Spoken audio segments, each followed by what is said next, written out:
igreja sua. Deus abençoe a sua vida. Oi, gente!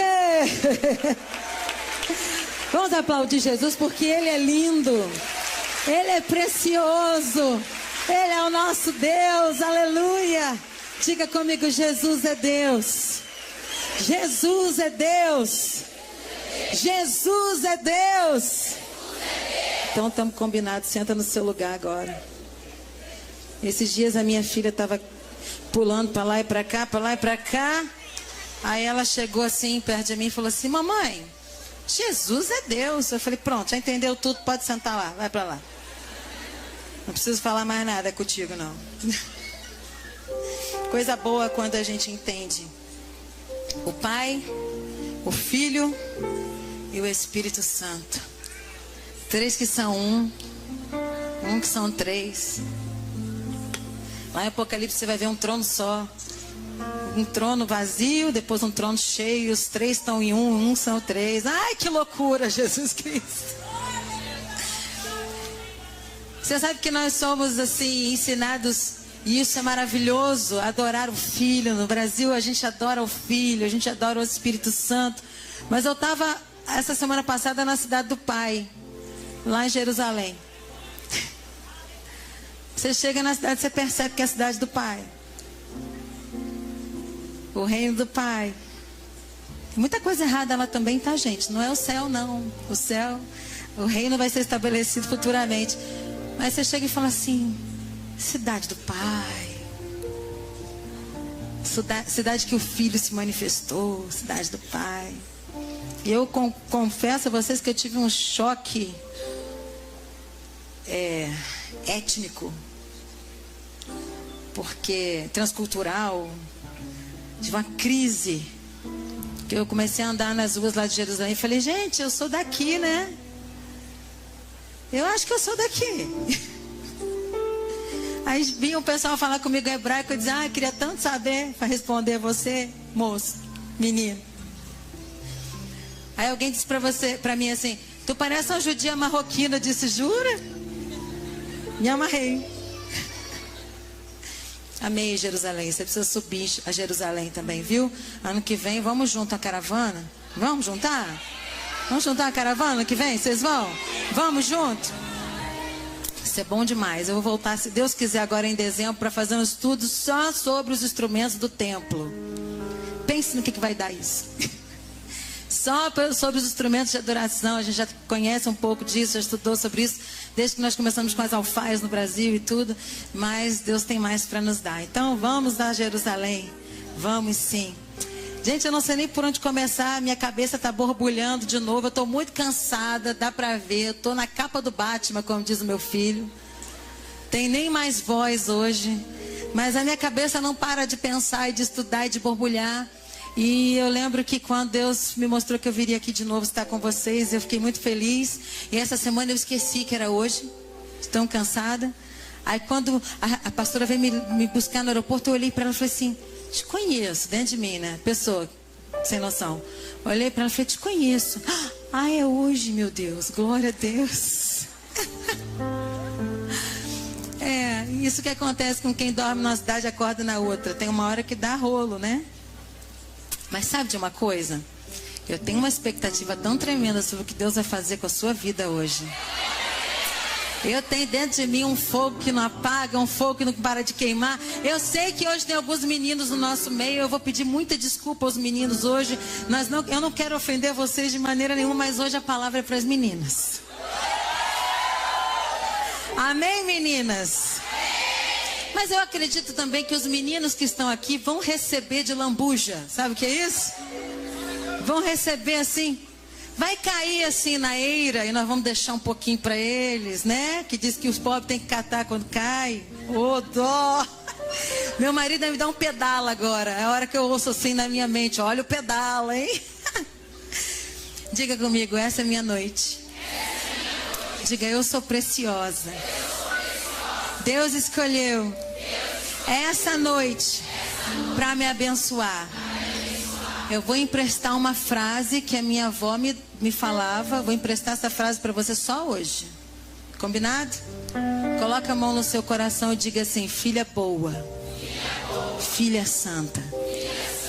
Filha boa. Filha santa. É isso que você é. Sentiu a pressão? Fazer que nem o irmão Tales. Pressão, pressão. Filha boa, filha santa.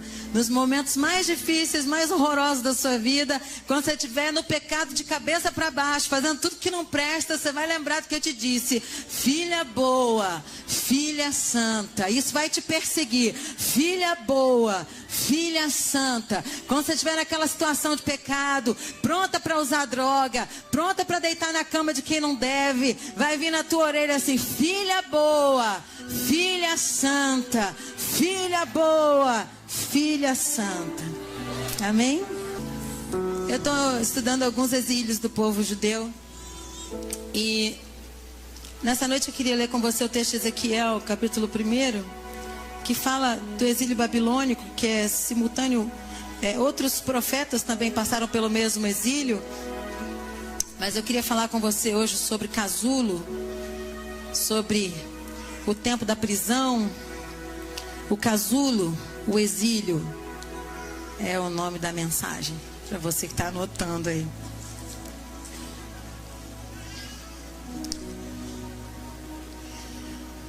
Esse foi o exílio babilônico. O rei Joaquim, ele simplesmente se rendeu sem lutar. Ele disse: ok, melhor me entregar, vai morrer menos gente. Ele era um rei muito jovem, rei de Judá. Ele falou: ok. E o povo foi levado em uma das tantas vezes que foi levado, e o templo foi derrubado, então uma das tantas vezes que foi derrubado. E começa o texto dizendo assim, Ezequiel capítulo 1. A visão dos 4 querubins. E hoje eu não vou falar sobre os querubins, sobre as rodas, vocês já me ouviram falar sobre isso. Eu vou falar sobre o casulo. Aconteceu no 30º ano, no 5º dia do 4º mês, que estando eu no meio dos exilados, junto ao rio Quebar, se abriram os céus, e eu tive visões de Deus. No 5º dia do referido mês, no 5º ano do cativeiro do rei Joaquim, veio expressamente a palavra do Senhor a Ezequiel, filho de Buzi, o sacerdote, na terra dos caldeus, junto ao rio Quebar, e ali esteve sobre ele a mão do Senhor. Tem um outro texto, pula comigo, pula para o 3:14.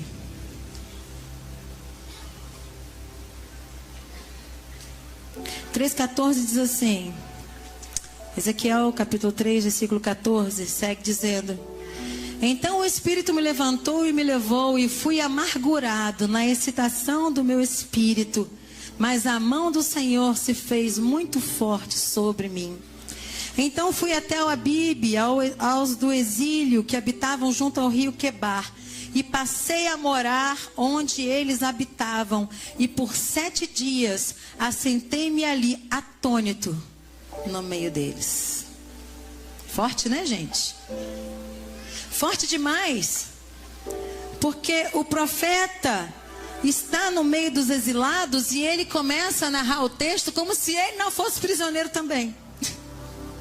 Porque o profeta, ele está sempre vivendo em outro tempo, em outra dimensão, em outro tempo, em outro lugar. Lembra disso? Ele está no meio da crise. Tem outros profetas ali também.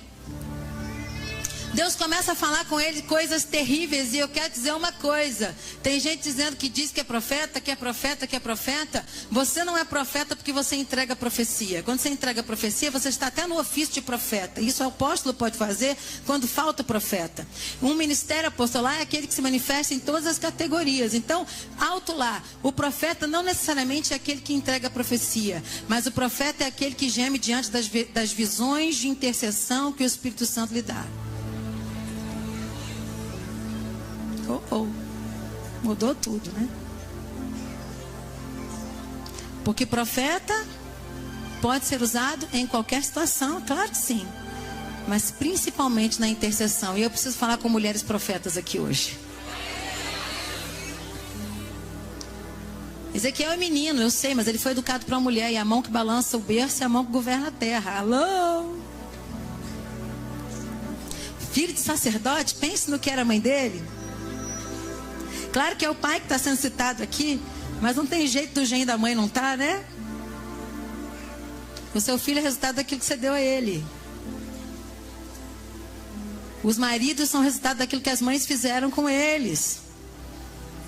As mulheres são grandes educadoras. Dá jeito no seu marido ainda. Tem que ser inteligente. Tem mulher que acaba com o homem. Estraga, piora o que a mãe fez com ele, piora. Fica com raiva, esmerilha o cara, acaba com ele. Mas tem outras não, que ó, vão levando, daqui a pouco o cara tá lá em cima. Uhul! Todo mundo ganha com isso, inclusive você. Esperta.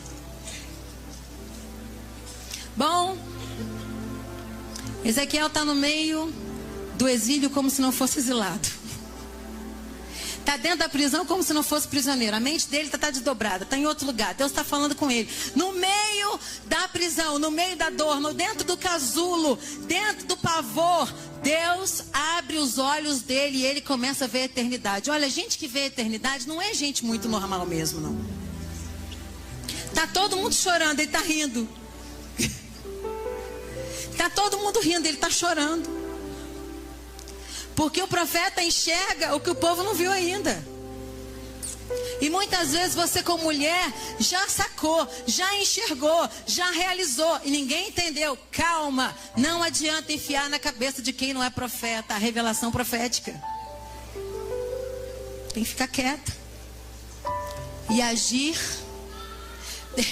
Eu gosto de falar sobre a escultura, fotoescultura. Quando você estuda um pouquinho de psicologia sistêmica, você descobre que uma foto diz muito. Quando monta uma família, vamos tirar foto de família, cada um procura sentar do lado daquele que é mais chegado, o outro então faz uma cara meio assim com aquele que está ruim, o outro abraça meio assim, mas a mão está mostrando que não queria abraçar. Quando você dá uma olhada naquela foto de família, você fala assim, tem alguma coisa meio esquisita aí, né? Pega a foto da família real com a Lady Di sentada, você vai entender o que eu estou falando. O profeta, às vezes, ele tem que fazer mímica. Ô, gente, dá um desconto que eu estava falando algumas línguas trocadas, lindas, estranhas. Mímica. Não dá para falar, mas dá para fazer uma escultura boa, para ver se o povo entende. Dá para desenhar. Ezequiel tinha alguns recados para dar para o povo e não tinha, o povo não conseguia ouvir. Então ele começa a fazer coisas malucas que Deus manda ele fazer, tipo cozinhar em esterco publicamente, tipo perder a esposa. Ele começa a pagar com a própria vida para obter comunicação com o povo de Israel, para poder dizer para o povo que algo muito pior ainda ia acontecer e era bom o povo se arrepender. Preste atenção, a sua missão profética dentro do casulo que você está vivendo só começou, mas fique tranquilo que a salvação chega. O casulo, ele serve para te impedir de ir ao lugar que você estava indo sem preparação. O casulo te impede de sentar numa cadeira que você ia sentar antes de estudar. O casulo te impede de ser exposto publicamente antes de ser preparado emocionalmente. O casulo te transforma de lagarta em borboleta. Assim como a luta, como a fornalha, como o crisol, te transforma num desobediente, num obediente. De um não profético, num profeta. De um incrédulo, num crente. Olha, essa não é a teologia do sofrimento. Mas já que ele está aqui no meio do caminho, já que nós vamos passar por ele, é bom que saiamos bonitões dele. Diga comigo, eu quero sair melhor desse casulo que eu fui parar.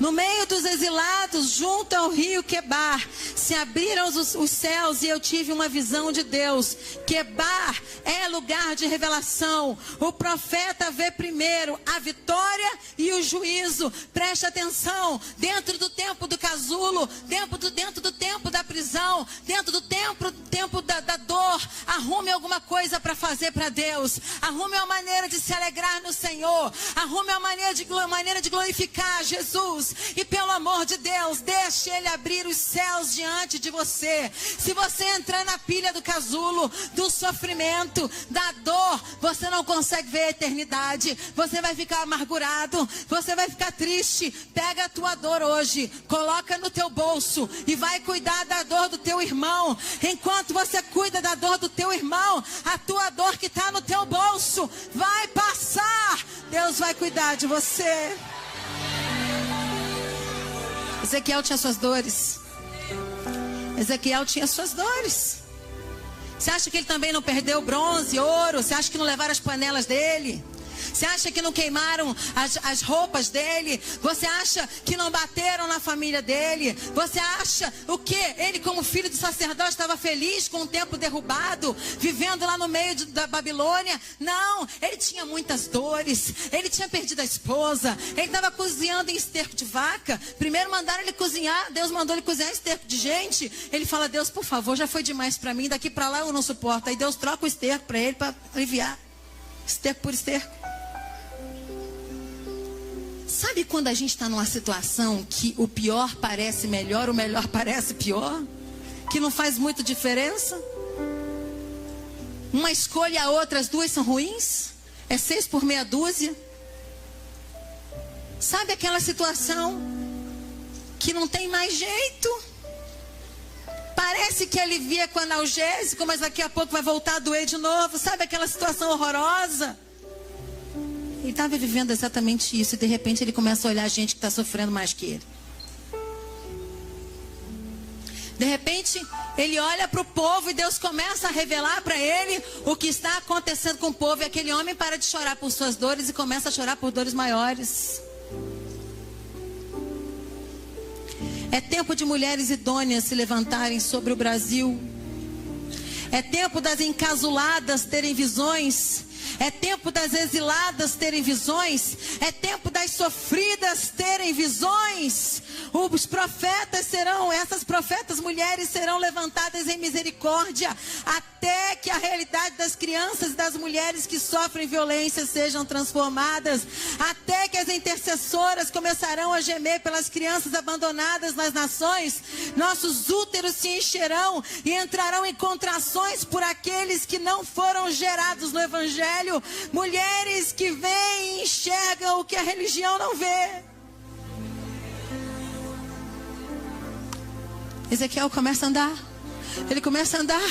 Ele começa a ver a realidade do povo. E a Bíblia diz que ele vai parar junto ao rio Quebar, no lugar onde ele teve a revelação, no meio de gente mutilada, gente que estava moída, gente que tinha perdido tudo. E ele fica ali atônito. Você já ficou atônito em algum lugar? Você já chegou no lugar e viu coisas tão terríveis que você não tinha o que dizer? Você já chegou no lugar e viu gente destruída, massacrada, gente costurada, a ponto de não ter o que dizer? Eu já. E quando eu olhei para isso, eu percebi que as minhas dores podiam continuar no meu bolso. Sabe por que a gente chora coisa nenhuma? Porque a gente não conhece a dor do outro.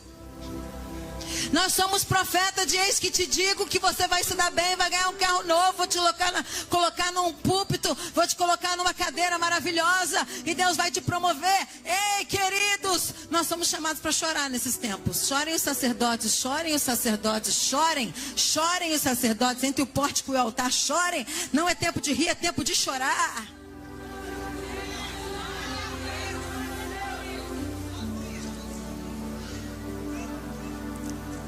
Eu estava dormindo anteontem e fiquei muito furiosa porque mandaram para mim por WhatsApp uma foto que eu sabia que existia, mas eu não queria ver nunca. E como as pessoas sabem que eu lido com a igreja perseguida, elas acham que eu estou preparada para ver qualquer coisa, mas eu sou gente. Às vezes a gente lida com a causa da igreja perseguida, com situações até políticas que você tem que dar um jeito, uma estrela, um mortal carpado, cair em pé para dar um jeito de chegar em alguém para tirar de um país para o outro. Mas você não quer ver a foto dos decapitados. Você não quer ver a foto das pessoas que foram queimadas vivas. Eu não quero ver isso. Deus já me mostra coisas suficientes durante as minhas orações. Eu já escuto gemidos suficientes de gente dentro do container. Não preciso ver essas coisas. Me mandaram uma foto de uma criança que arrancaram o coração. E eu disse, meu Deus, por que as pessoas me mostram isso? Parece que elas têm prazer nisso. E aí, quem é profeta e é mãe, não consegue voltar a dormir. Tem que levantar para orar. Aí você começa a ver realmente que a sua conta atrasada é um detalhe. Que teu arroz com ovo na panela, glória a Deus, ele está lá, tem arroz com ovo na panela. Sabe, gente, eu conto com uma geração de mulheres que oram e se movem sem cabrestos. Mulheres que saem em ato profético, mesmo sem entender o que estão fazendo. Olha aqui. Jesus não começa o ministério dele com mulheres porque as mulheres eram melhores que nós, não. Jesus não escolhe nascer de uma mulher na terra porque as mulheres eram melhores do que nós nesses dias, não. Jesus sabe muito bem por que está escolhendo as mulheres. As mulheres foram criadas para isso, para a guerra. Mulheres foram criadas para estratégias. Jesus fala com Maria, vai e espalha. Se tivesse dito para um homem, ó, vai lá e conta que eu ressuscitei. Até hoje ninguém sabia no Brasil da ressurreição de Cristo. Tinha que ser uma mulher. O homem não conta nada, coisa chata. Como é que foi o dia hoje, meu amor? Foi bem. Como é que foi aquela reunião lá? Ah, foi ótima. Minha senhora, eu quero detalhes. Ai, detalhe cansa. Mas eu quero saber que roupa que ele estava usando. Como é que ele falou? Como é que ele chegou? Qual era o carro dele? Gente, eu não vi isso. Como você não viu isso? Eu preciso saber de tudo isso para imaginar. Ah, não precisa imaginar não. Deu tudo certo, assinei o contrato, tá tudo certo. Falou. Ah, mas aí não tem graça. Eu quero saber as emoções do meio do caminho. Para depois contar tudo para suas amigas.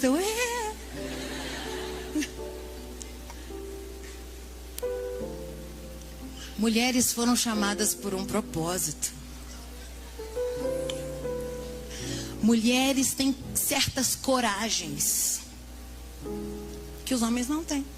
Os homens têm outras. Vamos avaliar isso depois, né? No congresso de homens. Hoje não.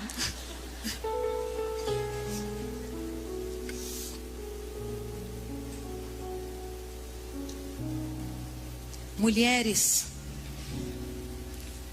que estão no casulo e na prisão têm a capacidade profética de abrir os olhos e ver o que ninguém está vendo.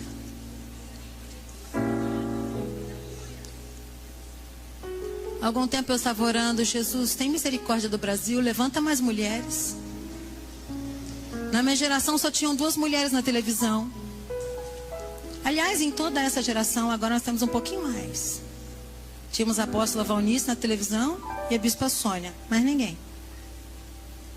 E era um escândalo, né, gente? Vocês lembram disso? Era um escândalo.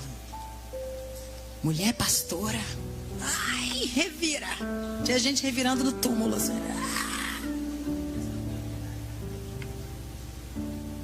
Aí depois as pastoras podiam até orar nos grupos e ungir.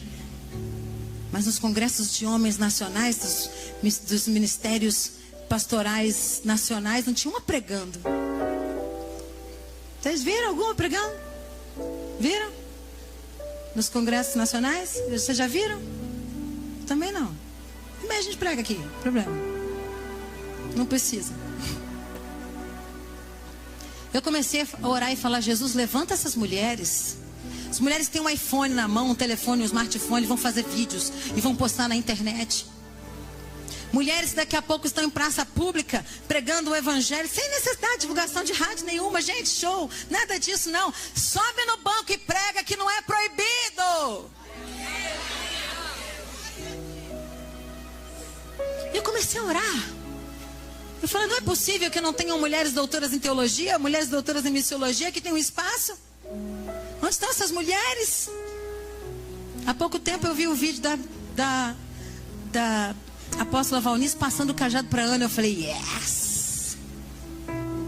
Recebo também. Mandei um WhatsApp para ela. Me dá também esse cajado? Posso pegar? E ela respondeu: é seu, irmã. Adoro. Preste atenção, eu vim aqui te desafiar. Eu vim aqui te cutucar. Eu vim aqui te colocar no lugar, sabe, de ciricutico. Sabe o ciricutico? Quando você tem que fazer alguma coisa, quando Deus te mostra alguma coisa, você tem que orar, você tem que sair. E tem alguém sofrendo e você começa a dar voltas dentro de você. Olha, queridos, preste bem atenção no que eu vou falar com vocês agora. Eu sou uma mãe, mas eu também sou uma profeta. Quando eu tenho alguma informação que me tira do sério, me tira do eixo, às vezes o meu próprio corpo começa a demonstrar aquilo que eu estou sentindo dentro de mim. Essa semana eu tive contrações de parto. Eu chamei a moça que cuida de mim, a minha massoterapeuta, falei: Nilceia, tá uma coisa estranha comigo. É profecia. O que tá estranho com você é profecia.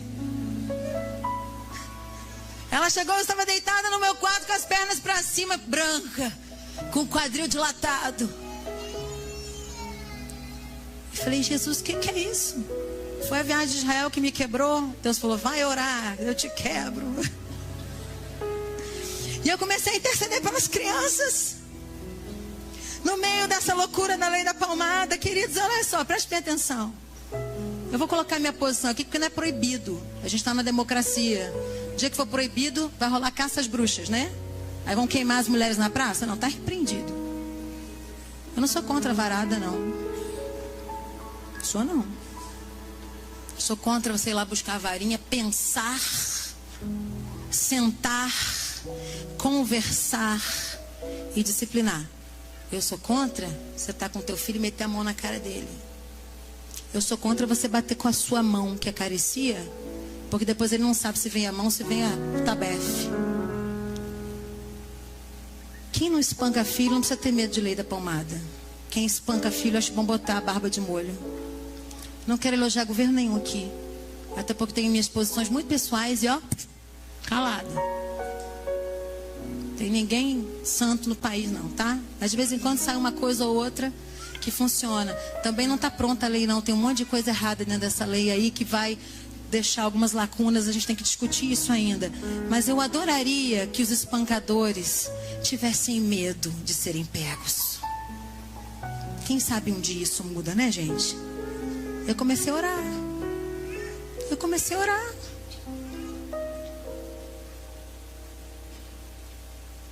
Eu acho que quem é a favor de bater apanhou pouco. Talvez eu tenha apanhado muito, e por isso que eu não gosto de bater em filho. A psiquiatria diz que é a última opção. A última opção. E a Bíblia diz que aquele que tem a vara e a disciplina livra o filho da morte. Tu tem só a vara, vai mandar ele para a morte também. Tu tem só a disciplina? Opa, vamos organizar isso, a vara e a disciplina.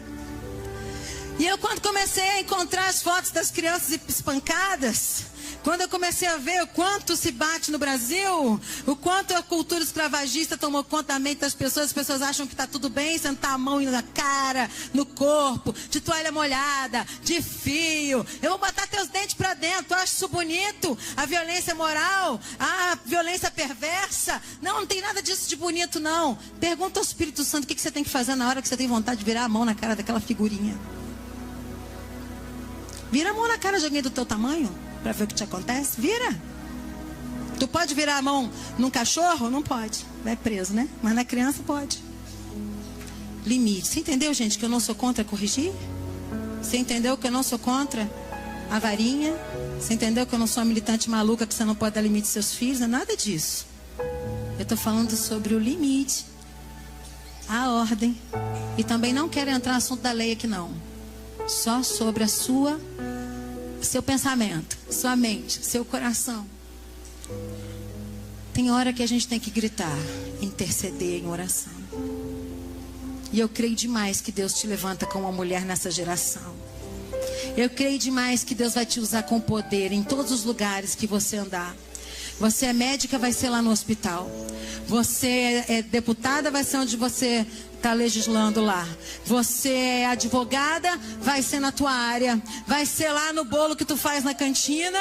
Vai ser tua cozinheira, vai ser na cozinha. Você precisa começar a gritar profeticamente com aquilo que Deus está te revelando, com aquilo que Deus está te mostrando. Preste atenção. Deus vai levantar uma geração de mulheres sobre o Brasil. E é no meio do exílio que o Brasil está vivendo, no meio da perseguição, no meio do problema, no meio da discussão. E mulheres vão sair pelo meio da rua, mulheres que não têm cabresto, mulheres que não são guiadas por nenhum tipo de religiosidade, mulheres que não podem ser caladas, mulheres que não podem ser oprimidas, mulheres que vão sair na rua e vão dizer: meu filho, você já comeu hoje? Vem aqui agora, eu tenho um biscoito para você. Vamos lá, vamos no espoleto que eu vou te dar uma massa. Eu estava em Jerusalém e existe um café, eu não vou guardar o nome desse lugar, é um lugar onde o pessoal se reúne, é um restaurante, e eu estava lá, e é um lugar de asilo, de socorro, um lugar de exílio, de socorro, um lugar onde as pessoas ficam quando estão com medo na rua. E eu estava lá dentro e veio um menino árabe com a cabeça rachada daqui a aqui, e o pai tinha batido muito nele, ele estava com a cabeça sangrando, e os meninos já tinham cuidado deles no outro dia, e o menino chegou, e ele se sentou no café na hora que eu cheguei, e ele estava lá, os meninos vieram com um prato de massa e deram aquela comida para o menino e disseram: olha, quando você precisar e você estiver com medo, você pode correr para cá. Aquela criança na tua rua sabe que quando precisar e estiver com medo, pode correr para tua casa. Aquela vizinha sabe que pode te mandar uma mensagem de texto dizendo: ora por mim agora, que eu não sei o que vai ser de mim. Não é à toa que os seminários de mulheres estão crescendo no país. Não é à toa que em todos os lugares as mulheres estão vindo aprender e receber. Deus está levantando um exército. Deus está levantando um povo cheio de misericórdia, cheio de amor de mãe, cheio de contrações espirituais. Mulheres que se precisar pegar alguém para amamentar, vão dar leite na hora. Eu não sei se você é dessas, se tu nasceu dessa maneira, mas se me der uma criança para cuidar, é capaz de eu amamentar. Olha, eu não sou melhor que você em nada, não. Pobre, cega e nua. Eu não tenho nada melhor do que você. Mas eu fui tomada por uma misericórdia que me foi ensinada pela minha avó dentro de casa. A mãe de 7 filhos mortos. Aquela mulher que teve 7 filhos enterrados no caixãozinho branco. Um de 5, um de 6, um de 8, um de 2. A única menina que ela tinha, Elisinha, enterrada também, uma com tifo, a outra com disenteria.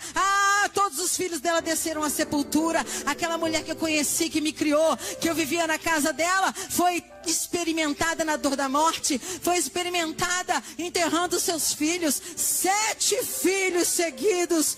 E quando meu pai nasceu, perto dele nascer, quando ela estava grávida, ela se esquecia que seu filho, o Elinho, o Bruno, tinha morrido, ia na cozinha, fazia mamadeira e voltava para dar mamadeira, e quando encontrava o berço vazio, lembrava que o filho tinha morrido e começava a chorar de novo. Olha, eu estou falando de um lugar de misericórdia onde eu fui acolhida, um lugar onde uma mulher que só tinha filhos mortos resolveu cuidar da neta morta viva.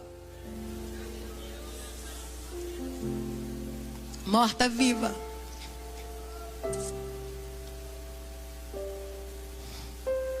Ou o teu coração vai se endurecer demais com aquilo que você viveu.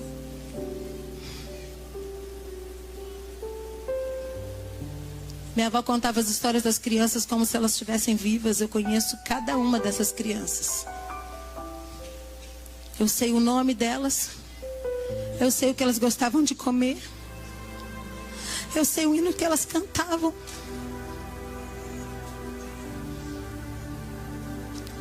Ela podia ter desistido de ser mãe, porque ela vivia dentro de um casulo. Útero arriado, bexiga arriada, lavava roupa no riacho, fazia calcinha de pano de saco. Costurou para fora. Eu vi ela costurando. O banheiro era lá fora, a casinha. Eu tomava banho na única panela que a gente tinha para cozinhar. canjiquinha do norte, que era o que ela vendia na feira. Aos 27 anos de idade, estava em cima da cama para morrer. O irmão dela veio orar por ela, o irmão Darcio, pastor da Assembleia de Deus lá no Rio de Janeiro. E falou para ela: você quer morrer ou você quer viver? Se você quiser viver agora, eu vou orar por você e você vai ser curada e você vai ser uma pregadora do Evangelho. Ela pensou: mas eu sou uma mulher. Eu vou pregar o Evangelho, eu sou uma mulher.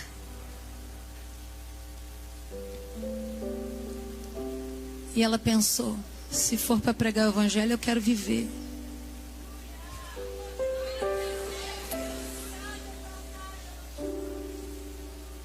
Ele orou por ela, ela ficou curada na hora, foi cozinhar, fazer café, fazer milho para ele.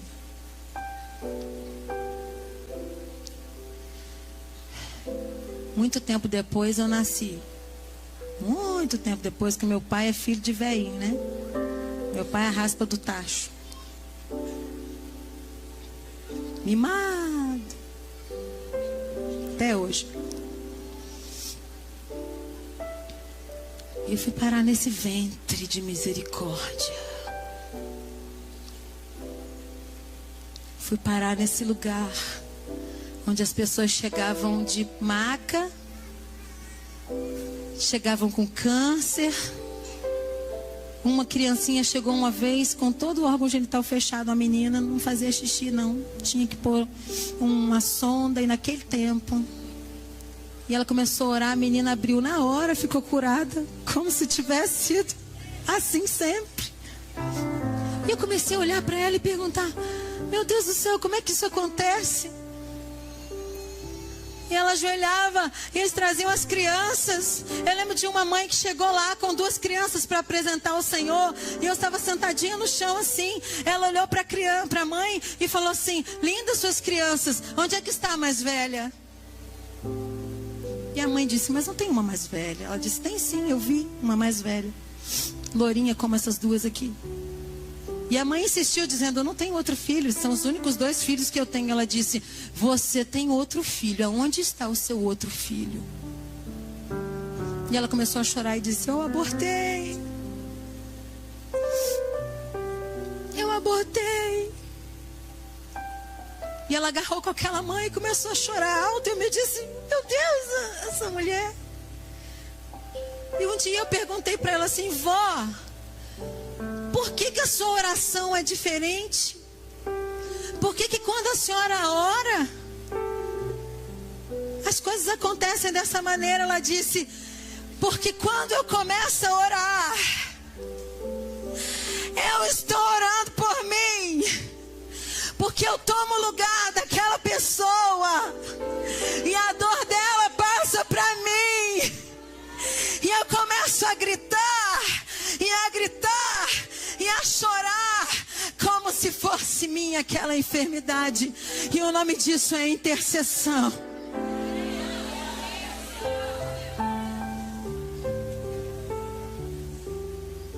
E eu pensava: como essa mulher pode fazer isso? E eu comecei a contar o número de caixões que ela enterrou. E eu comecei a ouvir as histórias de fome que ela passou.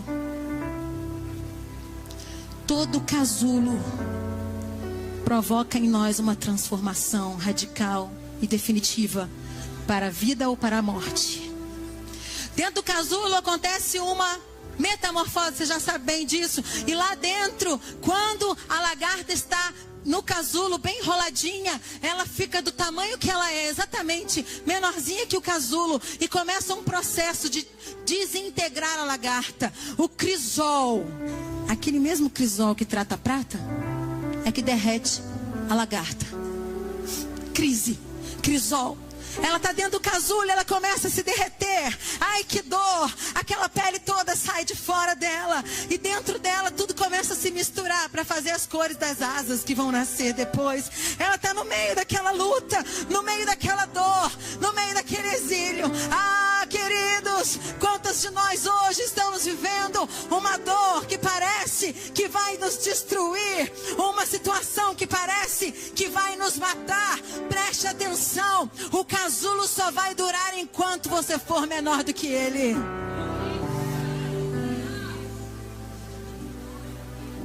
Continue sendo menor, vai continuar aí dentro.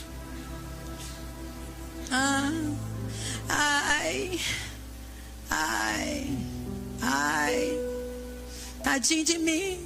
Ai, menor. Mas tem uma hora que a tinta começa a misturar. Tem uma hora que a asa começa a crescer. Tem uma hora que não dá mais para ficar dentro do casulo, senão você vai explodir. É quando você tem alguma coisa boa para mostrar. Enquanto a lagarta não vira borboleta lá dentro, não tem o que mostrar. Se você abrir o casulo antes do tempo, você vai ver um monte de meleca lá dentro, coisa feia, estranha e sem forma. Mas se a lagarta começa a sair sozinha de dentro do casulo, você também não pode ajudar. Não vá cortar o casulo. Se você cortar o casulo, você vai ter uma lagarta estranha com meia asa que não voa e não sai do lugar. Mas ela começa a forçar.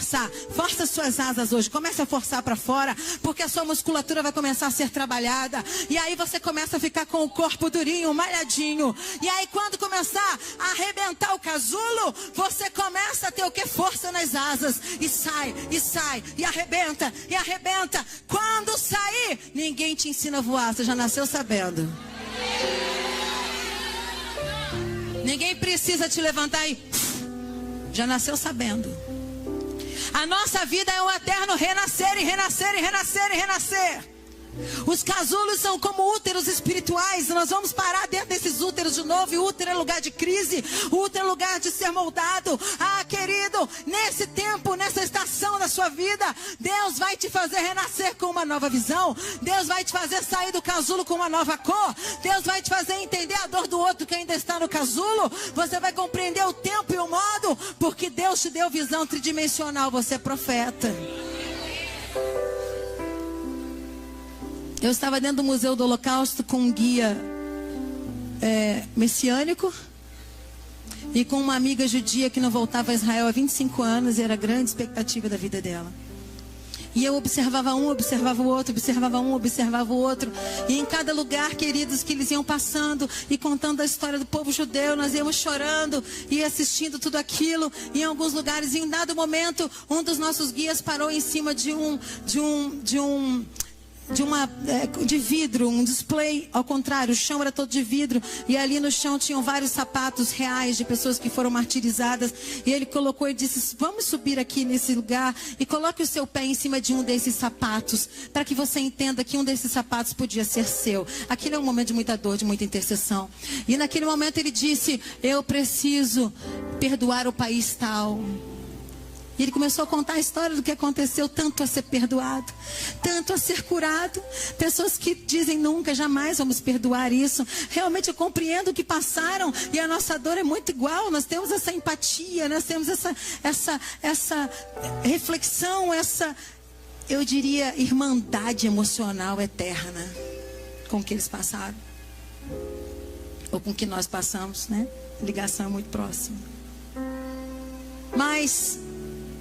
em dado momento ele começou a chorar e liberar e perdoar. Quando eu saí do museu, existe um outro lugar que é um museu de memória às crianças que foram mortas no Holocausto. E eu não queria que essa minha amiga passasse por esse lugar, porque ela perdeu uma criança há 3 anos, uma criança de 1 ano, quase 1 ano. E eu falei para ela: tem certeza que você vai entrar aí? Fica aqui comigo. Ela disse: eu já entrei, já fui, já voltei, você ainda não passou. Eu disse: como pode? E ela disse: sim, eu fui lá. E quando nós chegamos no final dessa caminhada, nesses 2 museus, eu fui lá fora e disse para ela: e aí? Ela começou a chorar e disse: e aí, estamos aqui hoje por causa de toda essa história de dor. Olha para mim. Você está aqui hoje, apesar de toda a história de dor da sua família e da sua vida. Existe um propósito eterno e você está aqui hoje. Independente da sua etnia, independente de que país você veio, independente se você é judeu, se é árabe, não importa. A tua história tem que valer a pena a partir de agora. Isso tudo que você passou tem que valer a pena nessa geração. as dificuldades, os casulos, os exílios, as violências. Ei, você é muito maior do que esse casulo que você está preso. Você é muito maior do que esse lugar que te colocaram. O lugar do riacho é o lugar da revelação. Diga comigo, o lugar do riacho é o lugar da revelação. Senta perto da palavra que o milagre vai acontecer. Senta perto da palavra que o céu vai se abrir. Senta perto da palavra que o trono vai ser revelado a você. Senta perto da palavra que ninguém te engana.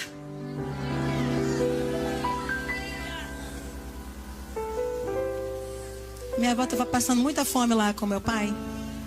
Ela já era mulher crente. Tinha tido seu primeiro filho de cesariana, porque o anjo disse para ela assim: dessa vez vá para um lugar onde há recurso. No tempo em que parir de cesariana era quase pecado. A minha avó foi pro hospital e chegou lá. Meu pai tinha 2 circulares de cordão com nó de gravata. Iam morrer os 2 de fato, se Deus não tivesse falado com ela. Quando ela chegou em casa, eles estavam numa situação muito difícil. Tinha uma irmã na igreja que tinha uma receita de canjiquinha. A irmã fazia canjiquinha na feira para vender. Ela viu aquela irmã tão bondosa, tão querida, e disse: irmã, a senhora sabe fazer canjiquinha, a senhora podia me dar receita para eu também fazer, porque é uma coisa tão baratinha de fazer. A irmã olhou para ela e falou: não vou te dar, que você vai ser minha concorrente na feira. Ela foi para casa arrasada e foi chorar na cama, que é lugar quente, aos pés do Senhor, né? E falou: Jesus, eu só tenho um saco de fubá dentro do meu armário. A irmã não quer me dar receita, mas o Senhor tem a receita aí no céu, não tem? Ai, ai, ai. Deus falou com ela: vai pro fogão que eu vou te dizendo. Pega o fubá, pega o açúcar, arruma o leite emprestado de saco, leite de saco. A mesma medida de leite, a mesma medida de água, vai botando açúcar, vai mexendo. Chega para baixo o fogo. E ela foi fazendo a canjiquinha. E agora, Senhor, agora vai untar a forma, bota a canjiquinha aí. Agora bota um pau de canela, agora bota a canela. Deu a panelona pro meu avô lá, o tabuleiro. Ele foi pra feira com o tabuleiro na cabeça. Partiu da maneira que o Espírito Santo falou que era para partir. E vendeu o tabuleiro todo. Aí quando meu avô estava voltando, o Espírito Santo falou com ele: compra leite condensado, compra leite de coco. Aí ele comprou e chegou. Dioguês. Ele falava dioguês. Portuguesão, meu avô, cabelo liso, passava gomex assim, cabelo. Aquela blusa branca, um barrigão. E uma roupa de listra, uma calça de listra. Às vezes suspensório, às vezes não. Dioguês, Deus mandou botar leite condensado. Foi? Foi. Então vamos botar. Faz a panela. Faz tudo de novo. Volta com o tabuleiro para a feira. Mas aqui está melhor que o outro. Comer o tabuleiro todo. Virou um negócio da família Canjiquinha do Norte. A receita está no meu livro. Não sei nem se tem livro aí hoje, mas tem a receita. Antes da minha avó morrer, ela passou a receita para mim. E olha, de fome a gente não morre. Tem canjiquinha para todo mundo, né? E o que é que Deus não pode te revelar? Me diga. Qual é o teu problema de chegar na frente do fogão e dizer: me fala, Deus. Essa semana tinha alguém orando contra mim. E de repente meu FaceTime começa a tocar. Eu fazendo dever de casa com o Isaac. E a pessoa estava orando contra mim.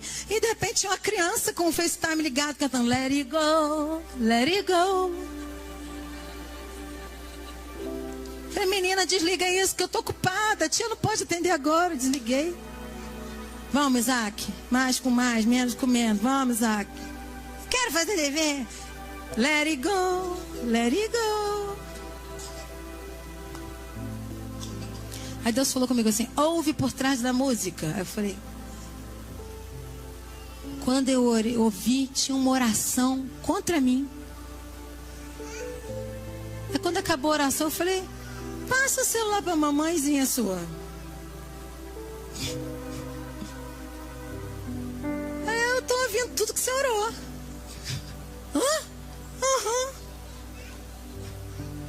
Não orei nada demais. Falei, orou.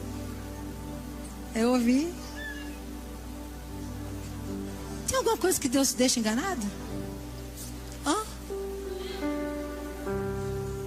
Bate o teu joelho no chão e começa a fazer a vontade dele, sem vingança no coração. Bate o teu joelho no chão e começa a sentir a dor do outro. Bate o teu joelho no chão e começa a impor as mãos sobre os enfermos. Bate o teu joelho no chão e começa a colocar a tua vontade de lado.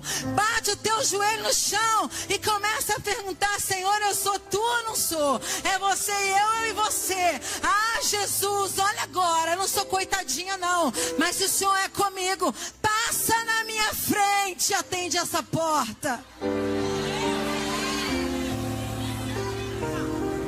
Passa na minha frente e assina esse contrato.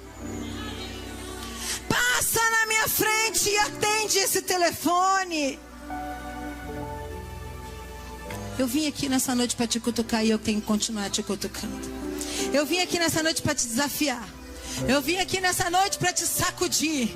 Eu não vim aqui para dizer que você é coitada. Eu não vim aqui para dizer tadinha de você.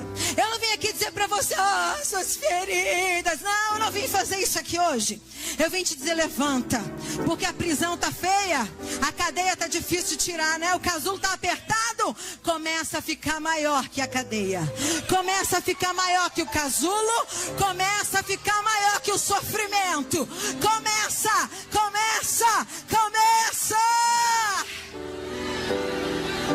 Ai, ai, ai.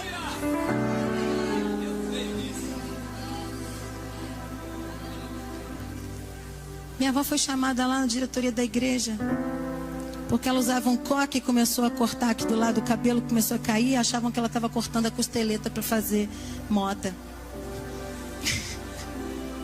Porque tudo que ela usava o povo copiava. Ela foi lá e falou, irmão, não, é que caiu mesmo. É moda não. Aqueles dias ela foi chamada para uma outra coisa. E meu pai não gosta que eu conte isso. Tem muita gente da família que não gosta que eu conte essa história. Mas eu acho mó legal. Ai, pai, foi mal, hein?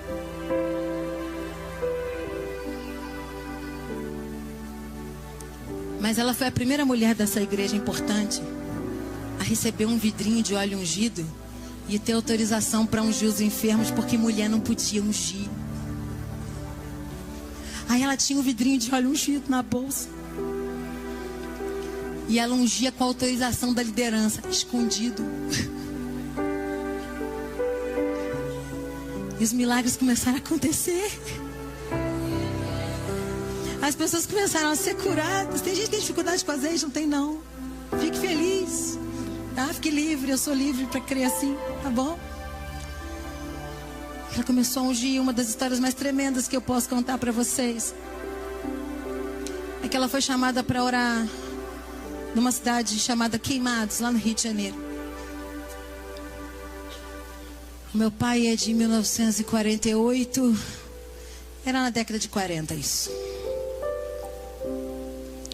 E ela chegou numa casa onde havia uma menininha de 5 anos com a coluna quebrada no chão. A casa estava em obra e tinham colocado, sabe que é dormente de madeira, né, gente? Assim, atravessado para segurar a porta, que tinha sido feita de cimento. Aquela menina empurrou e aquele pedaço de madeira caiu nas costas dela e quebrou a coluna dela no meio. Eu tinha chamado muita gente, a minha avó conta que ela andou muitas horas para chegar nessa casa. E quando ela chegou lá, aquela moça, aquela menininha estava no chão e ela disse que quando chegou perto, a febre que a menina tinha, ela sentia a distância. Um perto mais ou menos, né? Ela fazia assim com o corpo e dizia assim, eu sentia.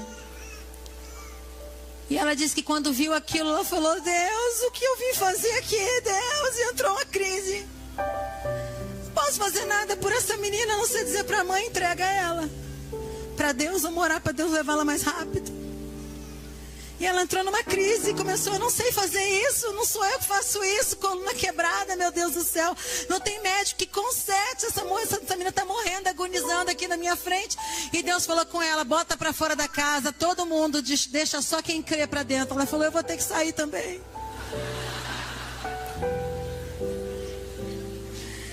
Eu vou ter que sair também. Aí eu lembrei da filha de Jairo, né? Minha avó não lia uma palavra em português, só na Bíblia que ela conseguia ler, analfabeta de pai e mãe. Sabia escrever o nome e ler a Bíblia, mais nada. E ela disse assim: fica só quem crê. Só ficou a mãe e uma tia.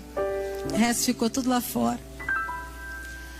Aí ela disse assim: agora por onde começa a oração, Deus? E ela colocou as mãos pro alto e começou a dizer: Deus, Deus, Deus. E não tinha mais nada para dizer. Deus, Deus, Deus.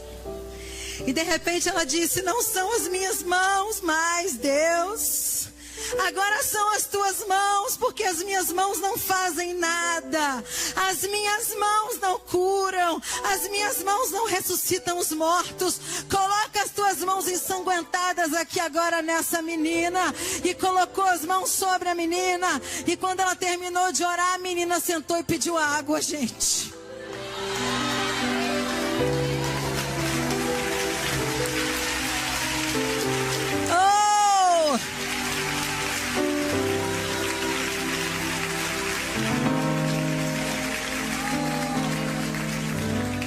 Uma mulher sem cabresto. Sabe fazer um cabresto? Eu sei. Eu sei soltar pipa. Você pode fazer um cabresto de 3, um cabresto de 2. Eu gosto mais do de 3, que prende mais. Tu pode dar uma laçada muito mais perto da pipa, assim, do lado, porque ela vai debicar com mais força. Ou você pode deixar um pouquinho mais frouxo para você ficar só no... A linha vai, mas se tiver que cruzar com outra pipa, acho bom você ter um cabresto bem apertado de 3. Com a linha de cerol fino ou uma rococó com arraia. Você escolhe. Se for bom de embolar e trazer no abraço para cima da laje, dá um dentinho que vale o jogo, vai roubar no jogo nesse caso. Tem gente aqui num cabresto desse. Pode ser que você tenha um cabresto de 2. Você voa mais leve. Pode ser que você tenha um cabresto de 3. Você está mais justinho em quem te solta. Sabe? Mas hoje Deus quer cortar a tua linha com 10 todo e te deixar aí. Eu tenho fama de chata. Eu sou daquelas que não me segura, não me segura, não me segura. Não me segura. Não briga comigo publicamente, tem marido, tem pastor. Ei. Porque eu decidi que eu não tenho cabresto. E eu não estou falando de ser insolente. Eu não estou falando de faltar com respeito. Eu não estou falando de ser rebelde. Eu estou falando de fazer o que Deus mandou, mesmo que seja com um potinho no bolso. Com autorização da liderança, mas ninguém está vendo. Com autorização da liderança, mas ninguém está vendo. Não importa se vão ver publicamente o que você está fazendo. Importa o que você está fazendo. Não importa se vão retribuir à altura o que você está fazendo. Importa o que você está fazendo. Só você que sabe quantos caixões você enterrou. Só você que sabe como é que estão os seus pés dentro dos seus sapatos. Só você que sabe qual é a sua história pessoal. E o porquê que você tem toda essa história pessoal. Deus faz da nossa história pessoal a nossa grande faculdade de teologia, meu bem. Aquilo que você viveu, ninguém vai arrancar de você. E na hora de você colocar a mão em alguém, você vai lembrar das suas dores. E você vai lembrar que elas não estiveram à toa na sua vida e na sua história. Você foi levantada para ser usada por Deus, debaixo da autoridade do Espírito Santo, com as suas marcas. Orgulhe-se das marcas que você tem, porque elas passaram e você está viva. Vamos orar agora. Vamos orar. Alguns de vocês estão na angústia profética. do Espírito Santo. É bem possível que a sua tristeza aí não seja sua, mas de Deus. Tem gente que acha que está deprimido, mas está debaixo de intercessão. Tem gente, essa é boa, mas guarda aí. Ups. Efeito bom da guitarra, é maneiro. Tem gente que acha que está deprimido, mas está debaixo de intercessão. Você quer ver uma pessoa que achava que era deprimido, mas vivia debaixo de intercessão? O tal do Renato Russo. Se ele conhecesse a palavra, se ele conhecesse o Espírito que geme além de nós, porque quando vem a dor, não dá pra gente chorar com o nosso choro. Você precisa chorar com o choro do coração de Deus.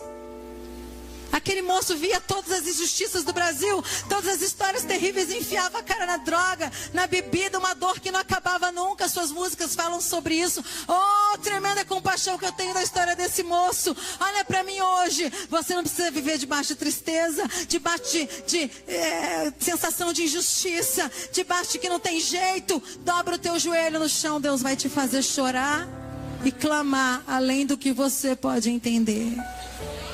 Aí o peso da dor sai do teu ombro e vai para o ombro de Deus, porque Deus aguenta. Aí aquela cena que você viu que é terrível, vai para o ombro de Deus, porque Deus aguenta. Aí aquela situação que você não conseguia resolver, vai para o ombro de Deus, porque Ele aguenta. E aí você fica flu, flu, flu, flu, com as suas asas. As minhas podem ser azuis hoje, vamos lá. Azuis, com rosa choque, com roxo bem forte, com as berolas brancas. São as minhas asas, porque o casulo não me segura mais. Vamos ficar de pé. Vamos ficar de pé. Deus quer romper hoje o casulo das mulheres do Brasil. Deus quer romper hoje o casulo das mulheres chamadas para pregar o evangelho sobre a nação. Preste atenção, eu vou fazer um apelo muito direcionado aqui. Eu quero que você seja muito sincero, não venha na emoção não, porque a emoção passa e a responsabilidade fica. Eu quero orar por mulheres que sabem que são pregadoras. Não estou falando aqui, mas eu não sei se Deus quiser, não. Quem sabe, sabe que é. Tá? Quem tem um chamado sabe que recebeu. Mas eu ainda não sei, então não vem. Tá bom? Mas se Deus... Não. Tu sabe que tu é pregadora. Tu sabe que tem um chamado. Tu sabe que você vai orar pelos enfermos, eles vão ser curados. Você já entendeu. Igual a minha filha, já entendeu? Eu falei, já entendeu tudo. Eu quero orar hoje por você, para que você seja ungida de maneira diferenciada.